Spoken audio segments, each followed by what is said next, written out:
तमाम लोगों की मोहब्बतों का शुक्रिया।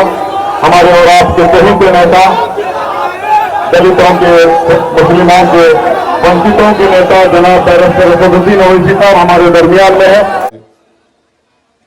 और हम उम्मीद करते हैं कि इंशाअल्लाह ताला किशनगंज विधानसभा के बुजुर्ग इस नौजवान की सरपरस्ती करेंगे।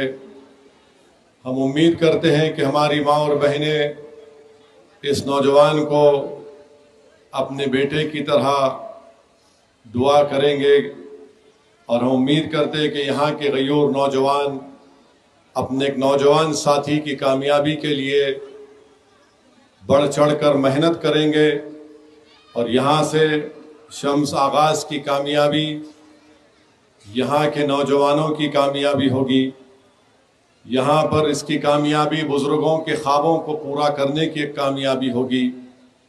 यहाँ से शम्स आगाज़ की बहैसियत विधायक कामयाबी हमारे माँ और बहनों की वो तमाम उम्मीदें और तवक्कात हैं। इंशाअल्लाह ताला शम्स आगाज़ उस उम्मीदों पर पूरा उतरेगा। आप याद रखिए कि पिछले 25-30 साल से बार बार यहाँ पर किशनगंज से कांग्रेस का उम्मीदवार कामयाब होता गया, गठबंधन का। एक मर्तबा एक बाई इलेक्शन में यहाँ से आप ही ने सबसे पहले बिहार की सरजमीन पर मजलिस इत्तेहादुल मुस्लिमीन के विधायक को मुंतखब किया था। मैं हमेशा किशनगंज की और पोठिया का जनता का शुक्रगुजार रहूँगा कि आपने जब मजलिस के उम्मीदवार को कामयाब किया। मगर अगर आज आप नज़र उठाकर देखेंगे तो किशनगंज विधानसभा में बहुत से तकालीफ और मसाइल का आपको सामना करना पड़ता है। आप देखते हैं कि यहाँ पर नदी कटाव का एक बहुत बड़ा मसला है। दूक नदी से पानी आ जाता है और सैलाब की तरह यहाँ का माहौल बन जाता है। आपने कई बरस यहाँ पर गठबंधन हो या कांग्रेस के उम्मीदवार को वोट दिया। मैं आपसे अपील कर रहा हूँ कि एक मर्तबा इस नौजवान को आप कामयाब करिए ताकि आपके तकालीफ के इस दौर का खात्मा हम कर सकें। फिर आप जानते हैं कि अगर कोई अस्पताल के लिए आपको जाना ज़रूरत पड़ती है तो आपको बंगाल में जाना पड़ता है। हमारे बच्चों के लिए स्कूल नहीं है और सबसे बड़ी बात कि यहाँ पर नौजवान पलायन करता है, भारत के कोने कोने में चला जाता है।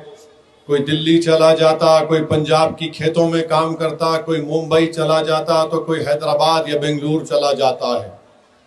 तो मेरे अजीज दोस्तों और बुजुर्गों, किशनगंज को उसका जायज़ मुकाम दिलाने के लिए, आपके जायज़ हुकूक को हासिल करने के लिए हम आपसे अपील कर रहे हैं कि आप 11 तारीख के दिन मजलिस इत्तेहादुल मुस्लिमीन के निशान पतंग पर वोट डालकर अपने इत्तेहाद का सबूत दें। मैं जानता हूं कि अभी मैं सुन रहा था, हमारे शम्स आगाज़ ने अपनी तकरीर में कहा कि कांग्रेस के मन से मजलिस इत्तेहादुल मुस्लिमीन के लोगों को, अरकान को धमकी दी जा रही है। मैं उन लोगों से कहना चाह रहा हूं जो कांग्रेस के मन से, कांग्रेस और क़मरुल हुदा के मन से मजलिस के लोगों को धमकी दे रहे हैं। याद रखिए, मेरी गाड़ी के ऊपर 6.5 फीट के फासले से 3 गोलियां चलाई गई थी। उसके बावजूद भी वो गोलियां मेरे हौसले को पस्त नहीं कर सकी। तो तुम्हारी ये धमकियां और तुम्हारी ये छिचोरी बातें तुम किसी और के सामने जाकर बोलो। जब हम गोलियों से नहीं डरे, हुकूमत से नहीं डरे, मोदी से नहीं डरे और हम लोग जेल को जाने को भी तैयार थे, जेल गए भी।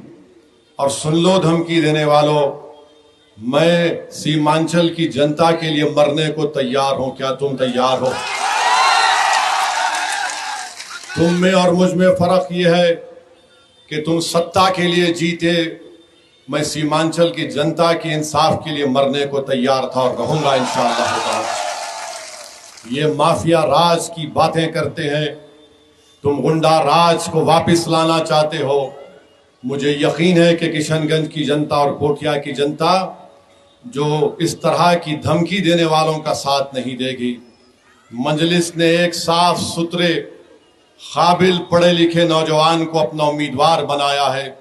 आप जानते हैं उसका नाम शम्स आगाज है।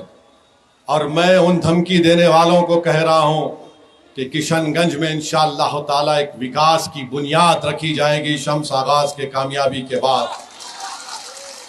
मैं उन लोगों को पैगाम दे रहा हूं जो 25 साल से यहां से जीत के तो आते हैं मगर जीतने के बाद किशनगंज की जनता को भूल जाते हैं। एक नए आगाज होगा, एक नए बाप का आगाज होगा किशनगंज में, जहां पर गरीब की आवाज को सुना जाएगा।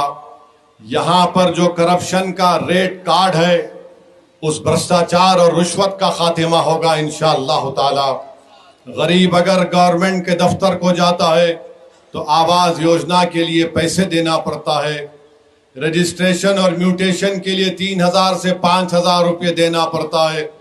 इंशाअल्लाह ताला आप यहाँ से शम्स आगाज को अपना वोट देकर कामयाब करिए। ये करप्शन, भ्रष्टाचार और रिश्वतखोरी का खात्मा होगा। ये इसीलिए डर रहे हैं कि ये जानते हैं कि मजलिस का विधायक अगर कामयाब होगा तो इनका जुल्म खत्म होगा।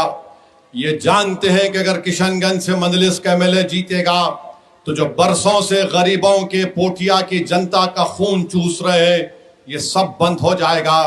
वो जानते हैं कि यहाँ पर अगर शम्स आगाज कामयाब होगा तो गरीब का इस्तेसाल नहीं होगा, गरीब को इज्जत और सम्मान मिलेगा।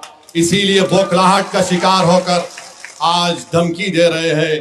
2 धमकी तुम, हम किसी के बाप से डरने वाले ना थे ना कभी रहेंगे इंशाअल्लाह ताला। दूसरी बात, ये धमकी देने वालों से पूछ रहा हूं, तुमने हमको तो धमकी दी, क्या तुम तेजस्वी के सामने चप्पल पहनकर जा सकते? तुम तेजस्वी के सामने उसके घर में चप्पल पहनकर जा सकते? तो बताओ, चप्पल पहनकर जाओ।